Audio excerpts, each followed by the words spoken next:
নারায়ে রিসালাত ইয়া রাসূলুল্লাহ এই তাকবীর দেওয়া যাবে কিনা? দেখুন, নারা মানে হলো ধ্বনি। নারা মানে কি? ধ্বনি, আওয়াজ। নারায়ে তাকবীর মানে হলো তাকবীরের ধ্বনি দাও, অর্থাৎ আল্লাহু আকবারের আওয়াজ দাও, তখন সবাই আল্লাহু আকবার বলে, তাই না?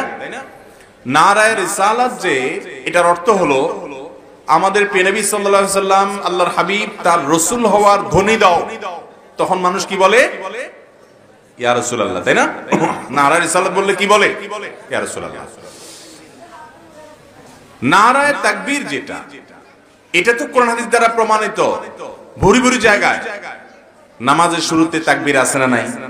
আজানে তাকবীর, বড় কোনো কিছু অর্জন হলে তাকবীর, উপরের দিকে ওঠার সময় তাকবীর, বহু জায়গায় তাকবীর আছে। জিলহজের প্রথম দশকে প্রচুর পরিমাণে তাকবীর আছে, ঈদের নামাজে যাইতে তাকবীর আছে, হ্যাঁ, বিভিন্ন সময় তাকবীর আছে। এবং তাকবীর এটা আল্লাহর বড়ত্ব বর্ণনা করলে অনেক সওয়াব হয়, এটা নির্দেশ কোরআন হাদিসে আসছে। এইজন্য কাউকে তাকবীরের ধ্বনি দিতে বলা এটা ভালো, এটা খারাপ কিছু না। কিন্তু নবী করিম সাল্লাল্লাহু আলাইহি সাল্লাম, আল্লাহর রাসূল, এই কথার ধ্বনি দাও এটা বললে হে আল্লাহর রাসূল বলা, এটার কোনো নির্দেশনা কোরআন হাদিসে কোথাও তো নাই।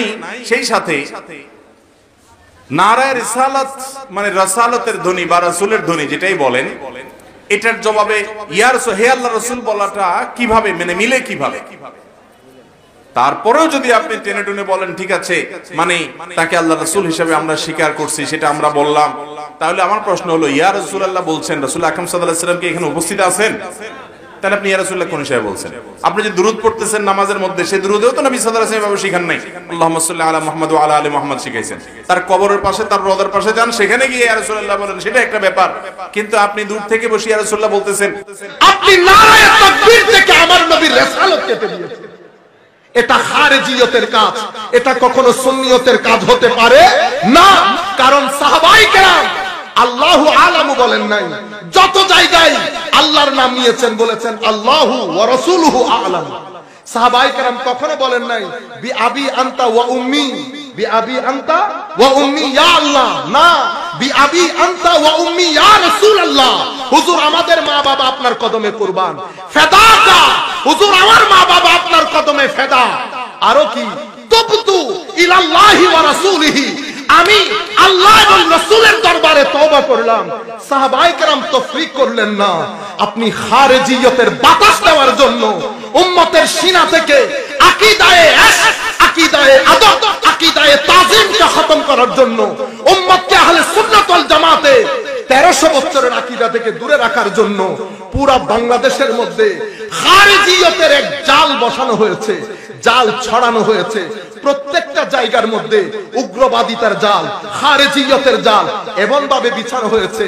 এখান থেকে যদি আমরা মুক্তি চাই, আমাদেরকে অবশ্যই একসাথে হয়ে ঐক্যবদ্ধভাবে মিশনের কাজ এগিয়ে নিয়ে যেতে হবে। আপনারা নামাজি হবেন, মসজিদ ছেড়ে দিলে মিশনের কাজ হবে না, তিলাওয়াতে কোরআন ছেড়ে দিলে মিশনের কাজ হয় না। আপনার ভিতরে যদি নাজাসাত থাকে, তাহারা শিখতে না পারেন, তাহলে মিশনের কাজ হয় না। সুন্নিরা বেশি দরুদ পড়ে, সুন্নিরা দরুদ পড়ে কারণ দরুদ সুন্নিয়তের আলামত, দরুদ সুন্নিয়তের আলামত। বেশি দরুদ পড়বেন, আমার নবী বলেছেন একবার পড়বে 10 বার দেখে। ও দরুদ পড়বো না, দরবারে বিদায় বলছি আর কি, দরবার না হলে বলতাম না, সাহস করে। আর উলামায়ে কেরাম থাকলে একটু সাহস লাগে। আচ্ছা বলেন তো দেখি, আমরা যেটা করি কাজ, সেটা ফজিলতপূর্ণ নাকি আল্লাহ যেটা করেন সেটা ফজিলতপূর্ণ? চিন্তা করে বলিয়েন, পরে দুঃখে পড়ে যাবেন। আমরা কাজ যেটা করি সেটা ফজিলতপূর্ণ হবে না আল্লাহটা ফজিলতপূর্ণ হবে? আল্লাহ কি নামাজ পড়েন? নামাজ কে পড়ে? আমরা। আল্লাহ কি করে? দরুদ পড়ে।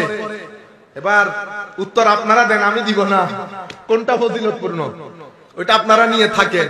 আমি আপনাদেরকে বলতে চাচ্ছিলাম, আমার আল্লাহ দেখেন, ইন্নাল্লাহু ওয়া মালাইকাতাহু ইসাল্লুনা আলান নবী, নিশ্চয় আল্লাহ ফেরেশতারা নবীর উপর কি পড়ে।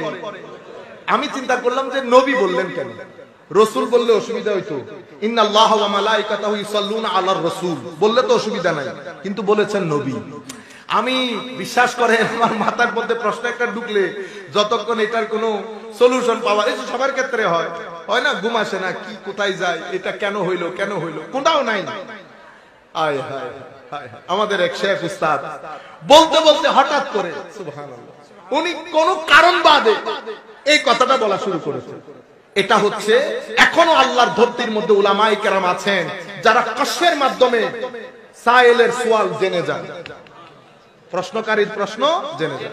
তো উনি বলতেছেন যদি রাসূল বলতো তো আমার নবী রাসূল কখন হয়েছেন? যখন নবীকে বলেছে প্রচার করো, ইয়া আইয়ুহাল মুদাসসির কুম ফানজির, হাবিব এবার প্রচার করা শুরু করেন। নবী রাসূল হয়ে গেছে, নবী রাসূল হয়ে গেছে। তো যদি ইন্নাল্লাহু ওয়া মালাইকাতাহু ইসাল্লুনা আলার রাসূল বলতো তাইলে তো যেই তারিখ থেকে রাসূল হয়েছেন দরুদ সেই তারিখ থেকে শুরু হয়েছে। আমার আল্লাহ রাসূল বলেন নাই, বলেছেন নবী। তো হুজুর আপনি কখন থেকে নবী? তো যখন কোন কখন ছিল না তখন থেকে নবী। মানি হচ্ছে সৃষ্টির মধ্যে কোরআনের একটা শুরু আছে না, কোরআনের গেটওয়ে বলে, মেইন গেট কি? সূরাতুল ফাতিহা, এটা কোরআনের মেইন গেট। এটা দিয়ে আপনি কোরআনে ঢুকেন, এটা দিয়ে আপনি কোরআনে ঢুকেন। তো কোরআনকে বলা হয় আয়াতে মাসতুর। আয়াতে মানে এমন নিদর্শন আল্লাহ যেটা লিখিত, যেটা লিখিত, এটা আয়াত। আবার আল্লাহর দুনিয়ার মধ্যে আরেকটা আয়াত আছে, এটাকে বলে আয়াতে মানজুর। এটা আপনি দেখতে পাচ্ছেন, এটা দেখে দেখে আপনি বুঝতে পারছেন আল্লাহ একজন আছে, নাইলে এই কাজ হইতো না। সমুদ্র আমার ভাই দূর ভাই, আপনারা শুধু শুধু আল্লাহ আল্লাহ আল্লাহ। এখন একটা সায়েন্সের যুগ, দেখছেন না অবস্থা, কত মাস্টার হয়ে গেছে। তো আমি বললাম ভাই সমুদ্র দেখতেছেন না? তো কি হইছে? আল্লাহ এটা আমার দাদা বানাইছে। চুপ করে আছে, কিছু বলে না। আল্লাহ বলেন কিছু একটা বলেন, কোনা এটা কেমন কেমন হয়ে গেল না? আল্লাহ কেমন কেমন কি হয়েছে? মানে সমুদ্র আপনার দাদা কেমনে বানাবেন? হ্যাঁ এটাই তো আমি আপনার মুখ থেকে বের করতে চাইতেছি। সমুদ্র একটা বিশাল জিনিস, সেটা যিনি বানাবেন উনি অসীম হতে হবে। তাইলে কোন অসীম যদি না থাকে এত অসীম জিনিস কেউ বানাইতে পারতো না। ওইটাকে আমরা আল্লাহ বলি। আল্লাহ এখন আরেকটা বলি কি, আল্লাহ এই যে দেওয়াল দেখতেছেন এটা বানাইছে আমার আল্লাহ। তো বলে যে আপনি কথারে বেশি পেছান। আল্লাহ না কিছু একটা তো বলে, দেওয়াল বানানোর জন্য তার আল্লাহর দরকার নাই। আল্লাহ হ্যাঁ, দেওয়াল যদি বলি আমার দাদা বানাইছে বিশ্বাসযোগ্য, যদি বলি দেওয়াল আল্লাহ বানাইছে বিশ্বাসযোগ্য না। প্যান্ডেল যদি আল্লাহ বানাই বলি বিশ্বাসযোগ্য হবে? কেউ বিশ্বাস করবে, কোনো পাগলও বিশ্বাস করবে না, মাথা খারাপ। কারণ এটা সামান্য জিনিস, মানুষ বানাই ফেলতে পারবে। কিন্তু যদি কোন সৃষ্টি যারা নাই নাই নাই বলে, তারে বলেন পাহাড় আমার দাদা বানিয়েছে, বিশ্বাস করবে না। কেন? বড় জিনিস, বড় জিনিস বানানোর জন্য বড় লাগে, বানানোর জন্য বড় লাগে। যাই হোক, আমরা যে জায়গা থেকে কথাগুলো বলতে চাচ্ছিলাম সেই জায়গা থেকে অনেক দূরে চলে এসেছি। ওয়াল আসর, আমার আল্লাহ বলছেন হাবিব আসর মানে কেউ বলেছে সময়ের কসম। আমার ভাইরা, সময় অনেক গুরুত্বপূর্ণ। মাওলা আসরের কথা কেন বললেন? আসর মানে সূর্যাস্তের সময়। আমাদের জীবনের মধ্যে একটা সূর্যোদয় আছে, আমাদের জীবনে একটা সূর্যাস্ত আছে। সূর্যাস্ত মানে আমরা আস্তে আস্তে মৃত্যু পথযাত্রী। আমার আল্লাহ আমাদেরকে স্মরণ করিয়ে দিচ্ছেন, হে মানুষ তোর জীবনের সূর্য উদয় হয়েছে, সেই সূর্য এখন অস্তমিত হওয়ার পথে, কবর হা করে আছে। আসেন জেগে উঠি, আমরা জাগ্রত হই, আমরা ঘুমের মধ্যে রয়ে গেছি। ওয়াল আসর, আমার আল্লাহ বলছে তোমার জীবনের অস্তমিত হওয়া সূর্যের সেই ক্ষণের কসম করে বলছি, ইন্নাল ইনসানা লাফি খুসর। মানুষ সামগ্রিকভাবে যে কারণে আল্লাহ চোখ দিয়েছেন সেই কারণে আমরা ব্যবহার করি না, ক্ষতির মধ্যে আছি। যে কারণে কান দিয়েছেন ব্যবহার করি না, ক্ষতির মধ্যে আছি। যে কারণে মুখ দিয়েছেন ব্যবহার করি না, ক্ষতির মধ্যে আছি। সবাই আমরা বুকে হাত দিয়ে বলি আমরা মুখ ক্ষতির জন্য ব্যবহার করি না, লাভের জন্য, ক্ষতির জন্য ম্যাক্সিমাম, ইল্লা মাশাআল্লাহ ম্যাক্সিমাম আমরা ক্ষতির জন্য ব্যবহার করি। মা বোনরাও যদি শুনে থাকেন, আমাদের চোখ ক্ষতির জন্য ব্যবহার করি, হাত ক্ষতির জন্য, কান ক্ষতির জন্য, পঞ্চ ইন্দ্রিয়কে আমরা ক্ষতির জন্য ব্যবহার করি। অতঃপর আমাদের ভিতরের জগৎ, নফসের জগৎ, রুহের জগৎ, কলবের জগৎ, সেখানেও আমরা ব্যবহার করি ক্ষতির জন্য। হিংসার মাধ্যমে, গীবতের মাধ্যমে, অশ্লীলতার মাধ্যমে, অহংকারের মাধ্যমে। আমাদের সামগ্রিক জীবন আমার আল্লাহ বলছে ইন্নাল ইনসানা লাফি খুসর। এটা আমাদের জীবনে একটা সচেতনতা আনুক, এটা আমাদের জীবনকে জাগ্রত করুক। আমরা ক্ষতির মধ্যে আছি, তো চার বৈশিষ্ট্য যার ভিতরে আছে সেই ব্যক্তি ক্ষতির মধ্যে নাই। তাদেরকে আমার আল্লাহ নাম দিয়েছেন আহলুল ইস্তিসনা।